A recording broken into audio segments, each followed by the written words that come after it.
y'all. Welcome back into T1A. We got the video didn't play on my end, so I was like, I don't know when this is gonna fucking end on my side. Anyway, we are here for week 5 waivers. We're gonna kick this thing off talking about some of the bye weeks we got coming up because here they are in our face. It's already week 5 and we got some of this BS to deal with. Coming out of all of the early IR guys are now coming out. Huh?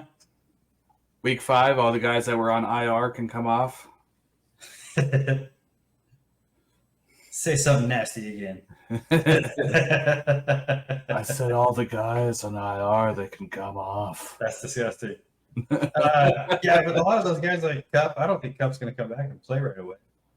No, I was just stating the fact that they could. Yeah. It's the first week where those guys are available to come off. Yeah, we might be stepping to the side a little bit, but there are some guys coming back that may come back and be really effective for your teams you may have sitting on your IR right now. But for the time being, guys we know for sure ain't going to be fucking playing week 5 are guys that played for the Browns, Bucks, Chargers, and the Seahawks. So we wanted to go over real quick some of the the main guys are going to be affecting you. They're going to be out. You're not going to be able to use them, and you probably have them on some of your rosters. Yeah, just to remind you that they're not playing this week. So looking at the Browns, we're looking at Deshaun, Jerome Ford, Amari Cooper, Elijah Moore, Njoku.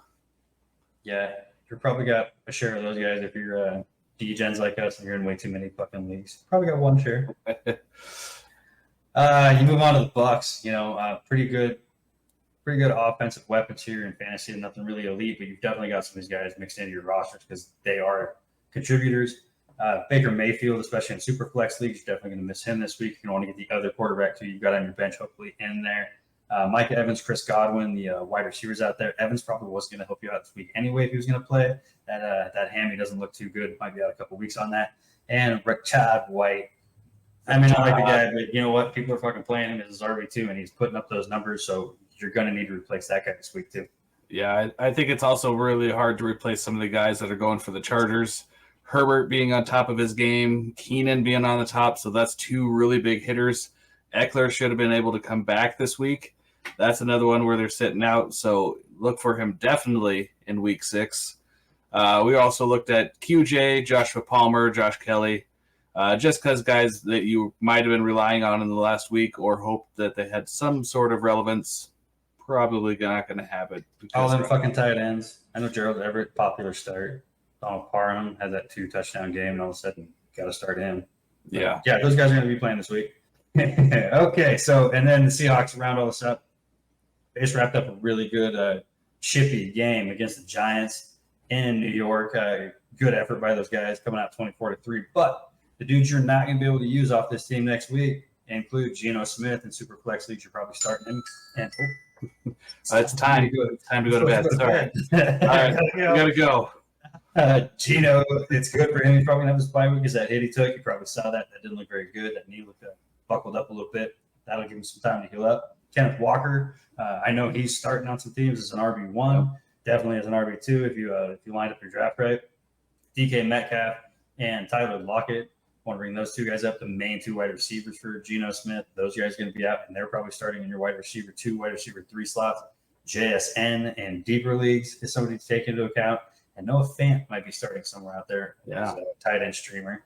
He's put up a few good weeks too. So those guys are all going to be out for you this week. Keep that shiz in mind while we go through the list we got. All right. Well, let's go ahead and hit our first guy on the waivers here. We are going to be looking at Allen Lazard. Definitely seen a lot of consistent play the last couple weeks, getting some targets, getting some shares, and currently rostered 38% of the leagues in Sleeper. What you got for Lazard? Look, he's out there. He's running routes. He's with the first team. He's seeing, anywhere from 78 to 97% of this. The thing holding this entire offense back is the elephant in the room that everybody's already talking about. The elephant just keeps getting fucking bigger, is Zach Wilson. Zach Wilson looked a lot better against Kansas City. He looked a little more in control of the offense. Looked like he was placing balls where they needed to be placed. He was getting a little more command of his offense. Now, I still don't think that ever gets him to the point where he's the general. But if you could at least be a first lieutenant coming in there, and just keep the troops in line, not fuck it up too much every time. Well, it's just like it's just like Baker. I mean, nobody was expecting him to be like this prolific, great passer. He's coming in and being a game manager, and that's all they need. Dude, guys could learn a lot in the NFL by looking at Alex Smith's tape. Not Yeah. the most athletic guy, a little bit above par athletic wise, but still, like, who was this big athletic coming out, got all the measurables guy? He just came in and managed games and won games for the team. That's all you got to do. So if Zach Wilson actually pulls his head out of his ass and figures this whole thing out, then Lazard could benefit you. He could benefit you even earlier this week if you pick him up, because the Jets are going to be playing Denver, and Denver's defense sucks ass. So any Jet you got, I mean, go ahead and throw him in there, because shit, you might as well roll the dice on that panning out for you. Yeah, definitely playing some Brees next week. Yeah, buddy. All right, so Lazard definitely seeing more targets. Somebody's going to also be seeing more targets. Jaleel McLaughlin from the Denver Broncos. We saw Javonte go down with a hip flexor injury. He came in, did 33% of the share of snaps, rushed it 7 times for 72 yards, 3 receptions on 3 targets, 32 yards receiving, and a touchdown. Yeah, we got Jaleel McLaughlin is all the way to the fucking end zone. Get out of his way. Dude, this kid lines up perfect for Sean Payton's offense. He's a quick hitter, makes quick decisions, one-cut running back. He impressed in preseason well enough to make it the final roster. And here he is now, the 3rd running back. And you got Javonte Williams, who's already coming back from a knee injury that people didn't think he'd already be playing football games for right now, and probably has an injury that he's got sustained from compensating. He is compensating for that knee, and that could potentially lead to his hip having a problem. Yeah. Now his hip has a problem and his knee has a problem. So now where's he going to compensate? This could be a snowball effect. This is a really good time, I think, to get on a young running back that's shown to be dynamic when he gets the ball. 7 carries for 72 yards. That's friggin' insane. And that Sean Payton's brought up in the last couple of weeks in post-game interviews. Exactly. Like, this kid is electric. We've talked about the trajectory of a running back. And this started for the preseason with this guy, right? Came in, showed out. He's shown on special teams. He's showing when he had the opportunity in this last game. It's a good time to go in, sneak this guy onto your roster if he's not already there. All right. Next up on our list here, Logan Thomas, finally done being injured for this first stint. He's rostered 10% of leagues out there right now, but still sees 3 to 4 targets, or not even targets, 3 to 4 receptions each week that he's been in, and healthy. Have to make sure that's there. Like, look, Logan Thomas is here because Logan Thomas is involved in an offense that is clearly going to throw the ball, and clearly uses the tight end to get targets and in the red zone. Logan Thomas in the first week had 8 targets, 4 catches for 43 yards.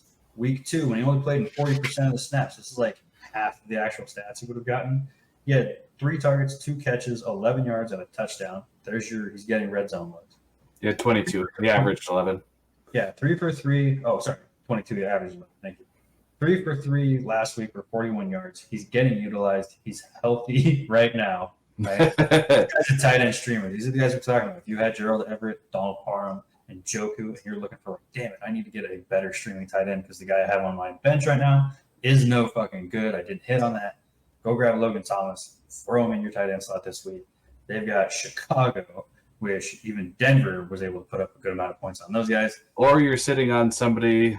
So the Green Bay Packers tight end Luke Musgrave went out with a concussion. Very likely he will sit out this week. So Thomas could be a streamer to fill in for that. Yeah. He does play Monday night. Musgrave does that, isn't he? Raiders and Packers. Yes, but somebody that has entered the protocol hasn't made it through the week. Just saying. It's got an extra day. Yeah. Just saying.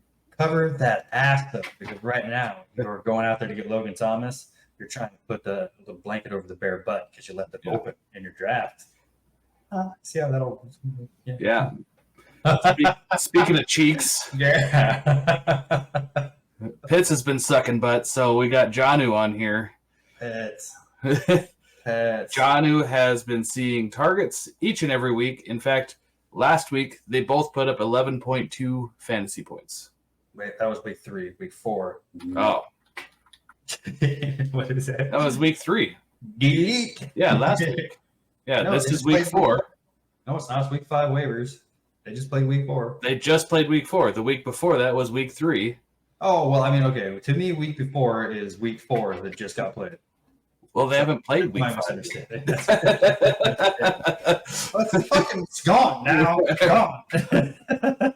Wait, what?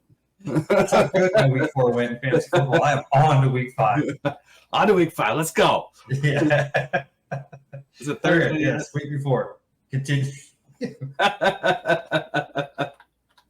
I don't know if I want to anymore. I don't want to play this. I'm embarrassed now. All right, so week 2, Jonnu had 6 targets. Week 3, 8. Last week. In week 4, he had week 6. Is that better? Week 5. Week 5? Yeah.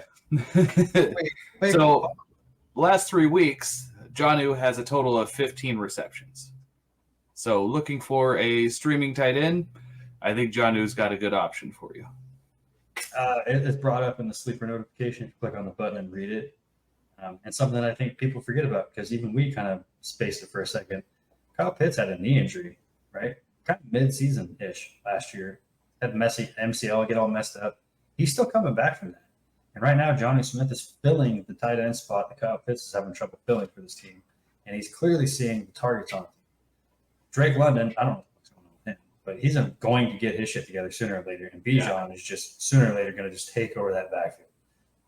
So Jonnu to me is, he's a guy right now you could stream in. I wouldn't expect much. I think this is more of a Hail Mary than anything, because sure, 3 games it's trended that way, but I'm going to need to see a little bit more. But it's still not enough to be like, I'm going to start Jonnu when I feel comfortable about it. You might find something else out there. These are not start and feel comfortable kind of guys. Well, I mean, okay, yeah, true. You guys got a fucking point there, right? Especially this one. Yeah. That's a fucking transition, ladies and gentlemen. Mitch, the truthful itch, Trubisky. Mitch, please. Kenny another interception. Pickett throwing Pickens goes down with a bone bruise, what they're calling it right now. On his knee. How fucking severe that is. It looked more like you got a shit twisted up, but I mean, it is what it fucking is. Anyway. There was some popping and grinding there. In steps, and I will dub him this, in steps, Mr. 14.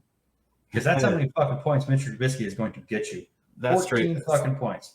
That stat was so crazy when you brought that up to me. You look back at last year, Mitch started the first 4 games of the year. First 3 games, he played the entire game. And he had 14.6, 14.4, and 14.9 points. In week 4, he gets hurt, only plays 52% of the snaps, had 2.46 points. Week 6, he comes in for what I believe was a injured at the time, Kenny Pickett, puts up 12.26 points and what would equivalent to 42% of the snaps. So let's assume that to be a half. Comes in and starts 2 more times, week 14 and week 15 of last year. Puts up 14 points and 14 points. Mitch Trubisky is going to get you 14 points. All right. Mitch 14. That's the floor. He's got that little bit of rushing. He's got that little bit of passing volume. Hopefully he gets a touchdown and keeps it in 1 to 2 interceptions. He is going to be such a game manager because this defense is too goddamn good. As long as he doesn't go out and bug it up, then he's going to get you 14 points. So the question on this one is with Trubisky is if you're going to go pick this guy up, if you're in super flex leagues, if you have to have the starting quarterback, right? Like your quarterback was Kenny Pickett and Deshaun Watson and like Derek Carr. I mean, I don't know. Somebody else that's all fucked. Yeah, if you weren't paying attention to your bye weeks, both have yeah. Week. And right now, Watson's to the Trubisky club. Yeah, go get Trubisky, put 14 points in your quarterback spot. If you have to play him in your super flex spot, totally different fucking story, okay? Maybe don't worry about it. Like, maybe go find another guy on the roster that has a good shot to not get you negative points. I know that they're going to come out and they're going to play Baltimore and then go into the bye week. Baltimore's not a defense you should just, like, not take serious, right? Yeah. They have been injured from the get-go. 7 players out the week against Indianapolis. 5 players out last week when they beat the brakes off Cleveland in Cleveland. And now they're coming with some momentum into Pittsburgh. This is a rivalry game, and we know it. And Mitch is going to be feeling heat hot and heavy. He could put you up negative points. I'm just saying. But we got to talk about him. I mean, he's going to start the next 4, maybe 3-4 games next. Super flexing might get started. So, yep, I had to bring him up. I'm starting him against you this week. I don't have no choice right now. How's it feel? It feels fucking terrible, Mitch. Please. Love it. All right, so this is how we're looking to spend some money. Alan Lazard is kind of the bigger ticket guy out there, looking to spend like $7 to $10 a fab. He's going to have probably, the wide receiver 2 role on the Jets. It's not super valuable, but it's going to have a touchdown upside every couple weeks. So worth spending some money on to be a viable flex for what we are now in bye-week season. Yeah, I would agree with that. If you're starting 3, even 4 wide receivers, hell, we're in a league where you start 5 wide receivers. This guy is a commodity. I would go out and spend 10% of my $100 fab on him. But keep in mind, like, there's a high probability that he just does what he does every year, and he shows us something and then just wipes us with his ass for the rest of the year. Who knows? Who knows? Who knows? He'll make laughing my way to the end zone. What? Like, this is a guy, like I said, Javonte Williams, he's already dealing with the knee when he came in, getting over that, getting used to what's going on with that. Now he's got the hip to deal with. You got to wonder, just like, how much does this guy take? How much do they rush him back? How much does this become a 3-headed monster? And look, in all honesty, the way Javonte's looked this year, the way P. Ryan's looked this year. I was going to bring up the P. Ryan thing because P. Ryan has not looked good. Well, I'm just saying, with how they've looked. Didn't say they looked good. This kid is actually coming out, looks like he pops. He's got the juice. He's bringing some speed to that offense out of the backfield. To me, this is a kid that you could plug in your flex spot, and if things break the right way, like Javonte's hurt, then this kid steps in. You're putting him as your RB2. I feel pretty good about the Denver offense. The running game doesn't look bad. The defense looks terrible. I wouldn't expect anything level of like Achan going off for Jaleel here, but definitely could see him have a couple games where he breaks off like a 30, 40-yard rush. Maybe it scores, but maybe he just gets a couple big chunk plays here and there a game. And that's going to be his viability, especially in the flex. But that's a good spot to have going through bye weeks when you're looking at guys that might score you 2 receptions and 20 yards in a game. Yeah, and keep in mind, too, that Denver defense sucked. So this team is always going to be playing from behind. And what happens when teams are playing from behind is running backs get dump-offs. And they get dump-offs in space. They get chunk yardage. This could be a guy that's like a garbage time hero for you on a roster that's a little bit tight right now with maybe some injuries you're dealing with. Yep. Then we got our 2 tight end streamers there, Logan Thomas, Jonnu Smith, seeing, 3, 4, 5 targets a game could get you enough to get you by on a week, maybe hopefully an upside of a 10-point week. Mm-hmm. But I wouldn't expect too much out of them.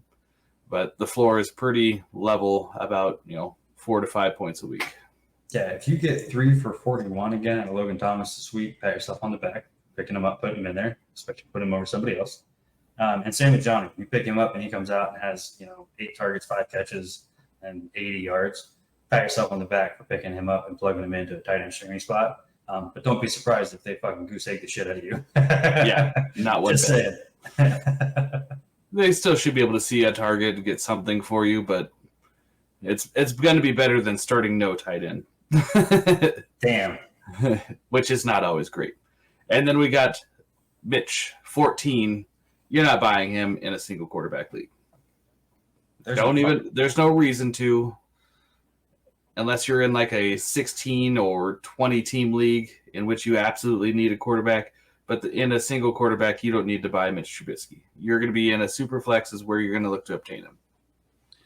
Yeah, and even then, we're hoping you have better options. He's probably on somebody's roster, just buried there because everybody hoards the crap out of running or quarterbacks anyway. But if he's not, I wouldn't go too apeshit with it unless, like I said in the beginning, if you have to fill a straight-up quarterback spot in a super flex league and you are just screwed because of injuries and bye weeks coming up right now with quarterbacks out. I mean, there's potentially arguably four starting quarterbacks, Baker probably being the one guy you're like, I don't really know, on that list of bye weeks coming up. And so Mitch kind of like slips in. You know what I mean? So whatever you guys spend, we have 1 to 8 on there. You need you're telling people to go get their Dirty Mitch 14 on their roster? Yeah, you need to gauge your league, though. If you need that 14 points this week to get a win, gauge where you're at financially, where the rest of the league's at financially, where the demand for Trubisky is going to be. and act accordingly with your money. If you think it's going to be, and I'm just throwing a number out there, if you think it's going to be $20, throw 30. Like just whatever you think, put half more on it and just kind of go with it and just see where your league's at with it. But yeah, you're going to get 14 points from that guy. So how much do you need those 14 points? Yeah. All right. Well, that does it for us for any of our waiver guys. We got a fancy little button down there that says subscribe. Can they click on that one or No? It's just a pretty picture. You'll see the shit on our screen, on the video you're watching, on your phone. I don't know what the fuck it's at. Just click that damn thing, subscribe, get all the notifications, catch all the videos we're putting out. We're actually finally starting to get a little bit of a flow here for the season, kind of getting it. So we got a couple more videos we'll be putting out this week along with this. Keep your eye out for them. Hit the like if you enjoyed the video. That helps us out too. Gets more people seeing our chip. Algorithm. Algorithm. So we've got coming up. What are we going to do? Are we going to do the breakouts first? Or? So we've got our T1A like weekly review. It's our actual league that we have for people that follow along with us on T1A, other leagues that we're in with them. And then we're going to do something new this week. We are going to pick a couple breakout players that we see in the matchups coming up this week that should have big games. And we're going to give that video to you guys. Word. We may flip those. I'm not saying what order they're coming out in. I have no clue yet. What is the Thursday game? We haven't planned that far ahead. What's the Thursday game? Yep. Yeah. My God. I got you solid. Oh, disgusting. It's Chicago and Washington. Fair to say we may do the breakout players Thursday night where we don't watch that fucking shit show. Why do they pick such bad games for Thursdays? I don't know. Like Amazon Prime must have bought that spot, and they're like, "Here's what you get." They're like, "What? Dude, you know how many millions we paid for that?" I don't know. To be honest with you, if they were smart, here's what I would do. I would make teams non-division, right? Every Thursday game is a non-division game. And it is whoever's close to you, right? That becomes your rival team for Thursdays. And you're just like, these four teams are close enough that the travel time isn't going to kill these guys, right? Like, yeah. Right? Especially on the East Coast. And those are those are the Thursday teams you play. That's it. I think that's cool as fuck. Try to make it like all, your conference too, right? So if you're like Chicago, so you're always going to play some of the four teams around you or whatnot. Well, if you went non-division, you couldn't get Green Bay or Detroit. Yeah, you don't want to have Green Bay or Michigan. I mean, that's all. You got like Indy right there, Tennessee's right there. Like East Coast is so fucking close, right? 3 hours flight, nothing. Be a little different on the West Coast, right? You can figure that out. That's why they got smart people up there for doing the schedules. Yeah, all right. That's why fucking Raji makes all the money. I think we should just get out of here. Yeah, we should. Yeah. So what? Till fucking next video, because we don't know what shit we're gonna put out because we're not that fucking organized. Yeah. But you see it, you should be on the notifications already because you hit the button until you know it's coming out. The smart people. Already got the likes on there for us. You got the notifies. And now we say the goodbyes. Ha! Be like water boys. Peace out. There you go.